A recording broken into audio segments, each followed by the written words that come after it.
The laughter echoed across the grand marble lobby, bouncing off the gold pillars and polished floors. A group of young elites in tailored suits leaned against luxury cars, grinning as they watched a cleaner's son stand before them. They mocked, not knowing what kind of storm stood behind that quiet gaze.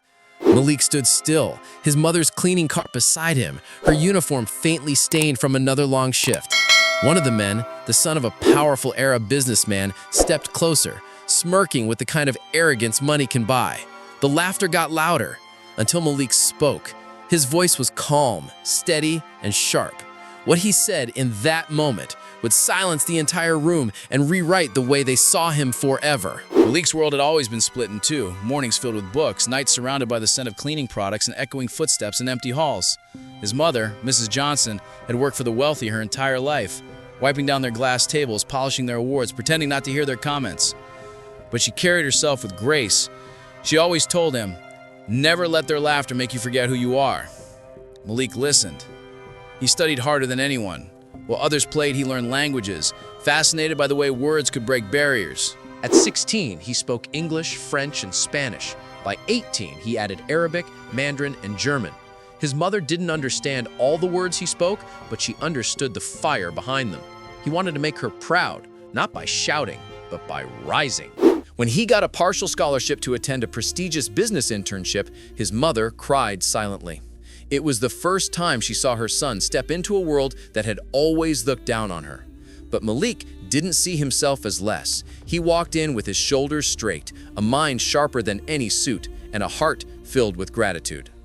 On his first day, he noticed the looks, subtle but sharp. Whispers followed him down the hallways. Some assumed he was staff, others asked him to fetch coffee. He smiled politely, never correcting them. He had learned that silence, when controlled, was its own kind of power. One afternoon, the internship hosted a private meet and greet at an upscale hotel. Chandeliers glittering, laughter filling the air. Malik helped his mother clean the same lobby hours earlier.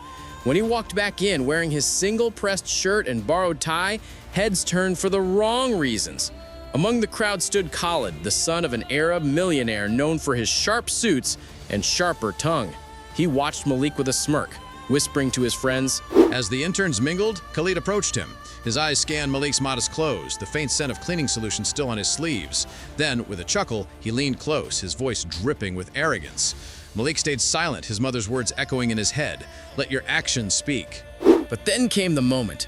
A group of executives entered, including Khalid's father, who greeted everyone in Arabic. Most interns stood awkwardly, not understanding a word. Khalid laughed loudly, mocking one of them for mispronouncing a phrase. The arrogance was heavy until Malik stepped forward. Calmly, he greeted the elder man back in perfect, fluent Arabic. The room fell silent, heads turned. The elder's eyes lit up with surprise. Malik didn't stop there. When another executive switched to French, Malik responded again effortlessly. Then came Mandarin, and he answered fluently, every tone precise. The air thickened with disbelief. Khalid froze, his grin fading as his friends looked at each other, whispering. The same cleaner's son they laughed at was now switching languages faster than anyone in the room. Malik wasn't showing off. He was simply existing in the brilliance they refused to see. The elder Arab businessman stepped forward, placing a hand on Malik's shoulder. He asked where he had learned all that. Malik smiled softly and said, "While my mother cleaned your offices, I listened." The words hit harder than any insult. The crowd was still. His mother, standing quietly by the door with her cleaning supplies, watched her son not as a servant, but as a scholar. In that moment, the air shifted. The laughter that once filled the room was replaced by applause. Malik had not just earned their respect, he had redefined it. Khalid lowered his head, unable to meet Malik's eyes. The arrogance dissolved, replaced by shame. When the event ended, Malik walked over to his mother. She looked at him with tears she tried to hide. He simply whispered, "We don't need to belong where we're not respected, Mom.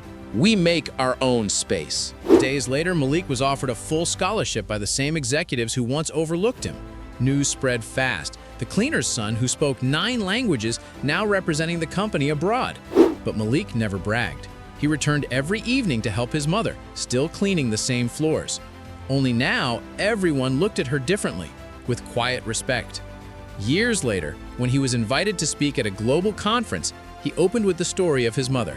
"She may not have spoken 9 languages," he said, "but she taught me the only one that matters: dignity." The crowd stood, applauding not just the man he became, but the woman who raised him to rise above ridicule. So, the next time you see someone you think is beneath you, remember, greatness doesn't wear designer clothes, and intelligence doesn't need wealth to shine. Some people clean floors, others clean hearts, and sometimes the world's most powerful lesson begins with a mother holding a mop and a son who refused to forget her worth.